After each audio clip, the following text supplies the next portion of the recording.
There are many places in China that boast to have a Phoenix Terrace.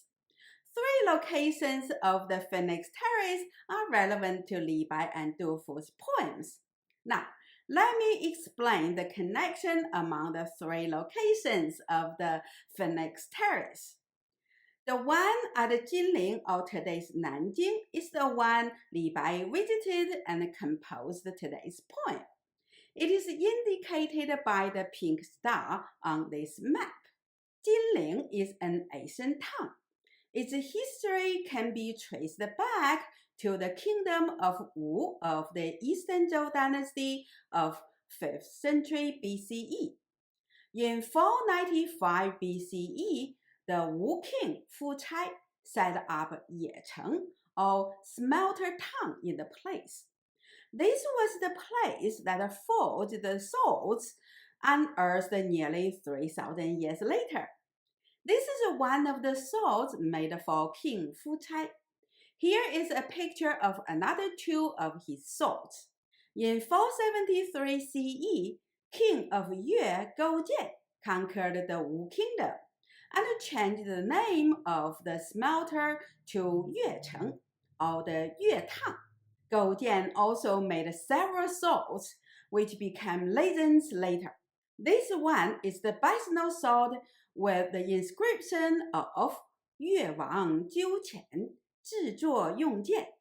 纠浅 are alternative scripts of Goujian, as explained in this diagram.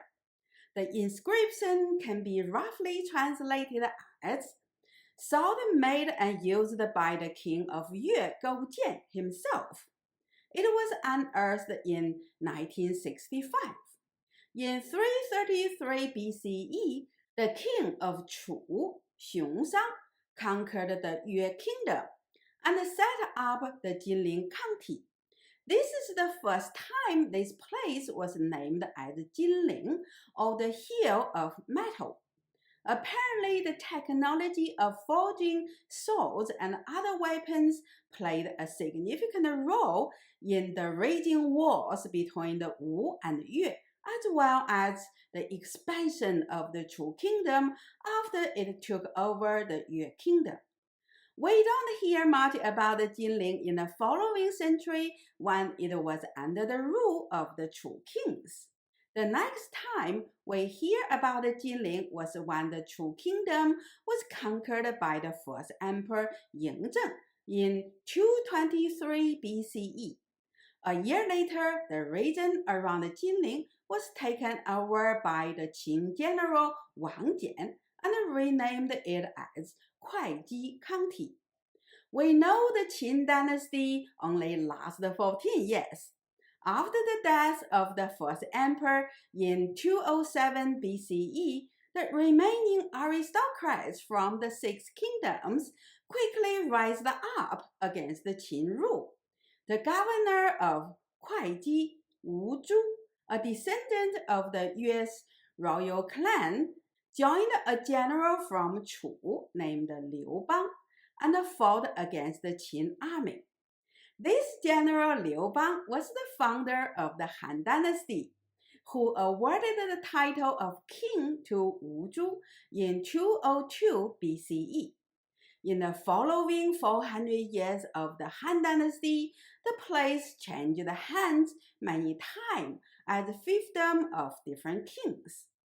It was during the Three Kingdom period the old capital of Wu Kingdom became important again. A descendant of a general named Sun Wu, who served the king of Wu Fu Cai 700 years ago, that is, a general named Sun Quan, founded a kingdom in the old territory of the Wu Kingdom and called his kingdom as Wu again. He set up his capital at Jinling, but named it as Jianye. After the Three Kingdom period, it was the chaotic time of the 2 periods of the Jin dynasty. In 317 CE, the Jin Emperor Sima Rui moved his capital from Luoyang to Jianye, which was then named as Jiankang. From 317 to 589 CE, Jiankang served as the capital for 6 different dynasties until the Sui founder Yang Jian unified China again. The Sui army ransacked Jiankang and reduced it to a regional town. By the time Li Bai visited this place, it was known as Jiangning, or Peaceful Yangtze River, indicating that it was the last place the Tang army conquered, and the Tang emperors wishing it to be peaceful. It was by the Ming dynasty this town became the capital of the Ming and got its name of Nanjing, or the southern capital, which remains until today. The reason I get into a bit of detail about the history of Nanjing is that it shows the encroaching of the Yellow River culture to the cultures of the regions along the Yangtze River. The ancient kingdom of Wu was culturally, maybe also ethnically, very different from the Middle Kingdom along the Yellow River. By the end of the Han Dynasty, the southeastern region was still a relatively independent from the Confucian culture of the north. Even during the Tang Dynasty, this region was still the remote frontier that needed to be pacified from time to time. It was during the Song Dynasty this region was fully integrated into the Chinese Empire. This is the story behind Li Bai's point. Now, let's look at the other 2 relevant sites of the Phoenix Terrace. The Phoenix Terrace, visited by Du Fu in 759 CE, is located at today's Tonggu County in Gansu Province, indicated by the red star on this map. The blue star marks Qishan, where King Wen first encountered the phoenix who sung for him. It is also the place mentioned in the song about King Cheng visited his ancestor land I cited in my recent video. As you can see, Qishan was the place the Zhou people originated, and the phoenix appeared there symbolized the arrival of a sage king. Tonggu is quite close to Qishan.